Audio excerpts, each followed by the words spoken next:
The night my house went quiet, Lagos was still noisy. That was the cruel part.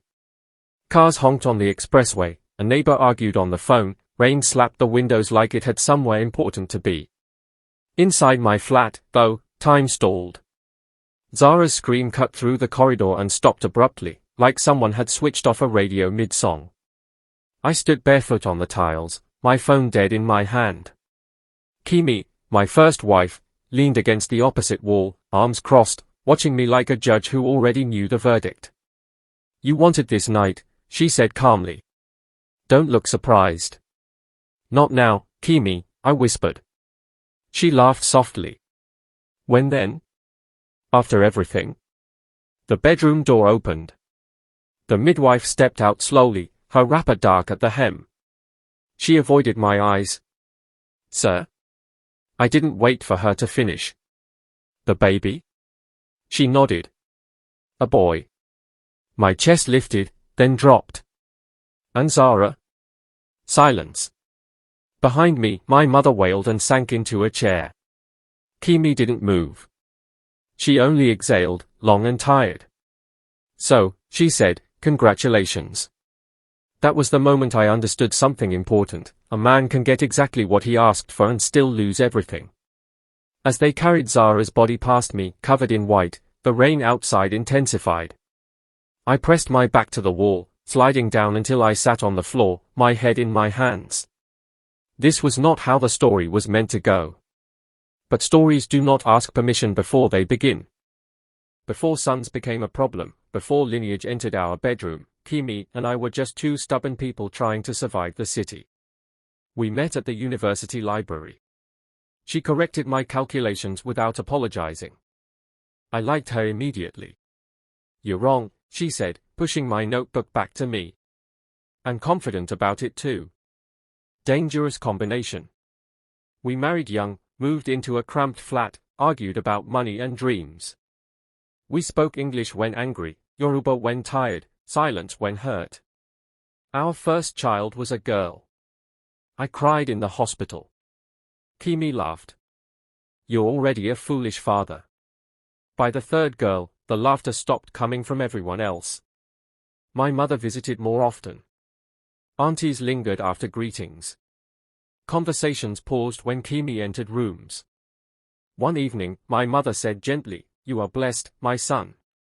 But a tree must have branches." Kimi heard her. Later that night, she faced me. "Say something."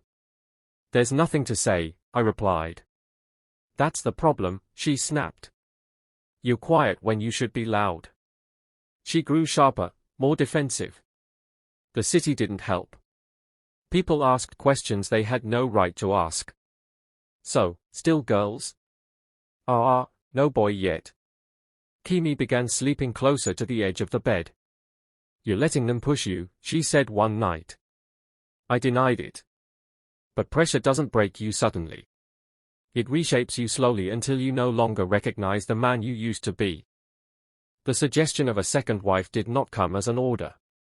It came as concern. "Think about the future," my uncle said over pepper soup. "Think about your name," my mother added quietly. I resisted at first. I truly did. "This is not the village," I said. "We live in the city." My mother smiled. "The womb does not know cities."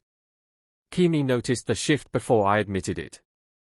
She watched how I avoided certain conversations, how I sighed too easily. One night, she asked directly, "Are you thinking of marrying again?" "No," I said too quickly. She studied my face. "If you ever do," she said, "don't expect noise from me. I will go quiet."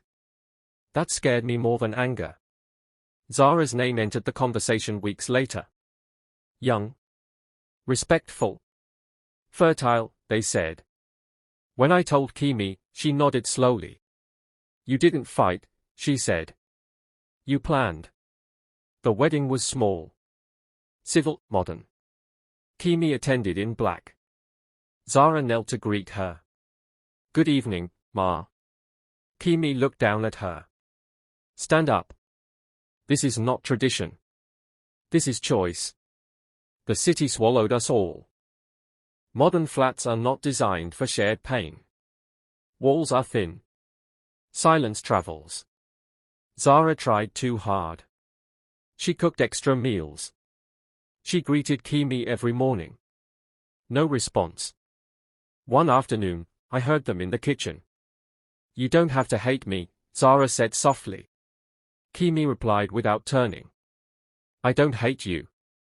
I resent the lie that brought you here." Zara cried in our room that night.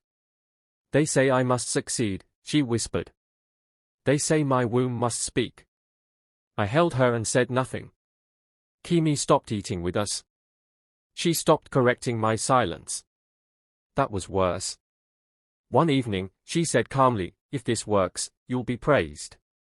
If it fails, we'll bury it quietly." I asked her what she meant.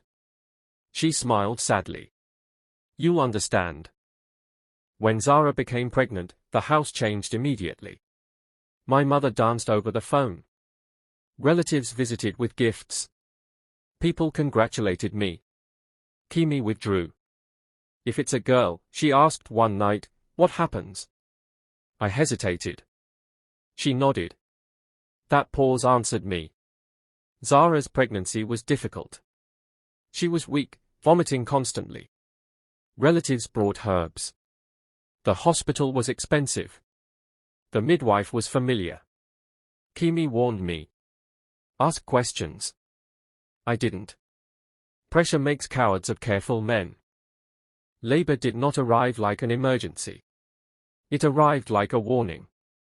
Zara had been restless all evening, shifting on the sofa, pressing her palm against her lower stomach, forcing small smiles when I asked if she was okay. "I think it's starting," she whispered.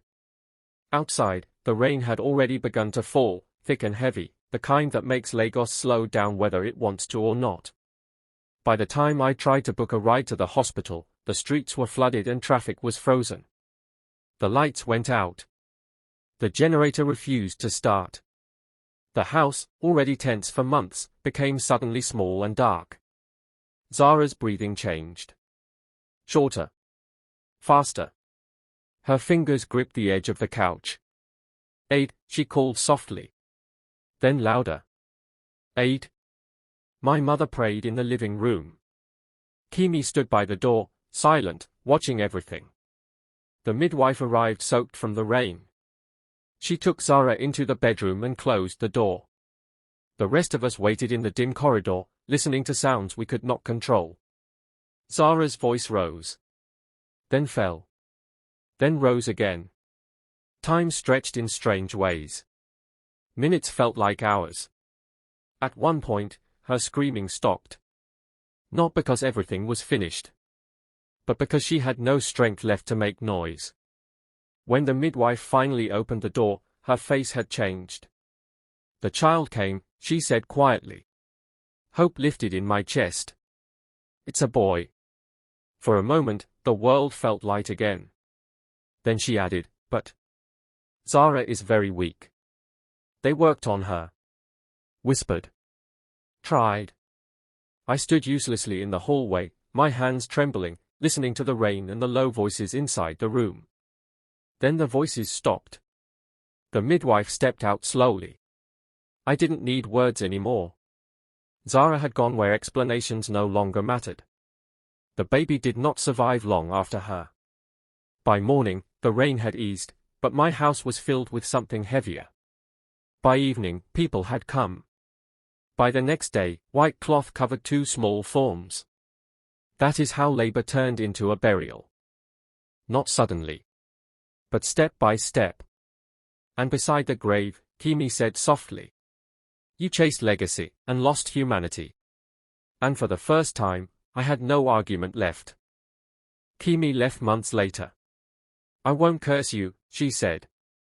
"But remember, fear made this choice, not love." Now I sit alone in the city. Traffic moves. Life continues. But my house remains quiet. And I finally understand. Some sons are too expensive. Thanks for watching. Don't forget to like, subscribe and comment.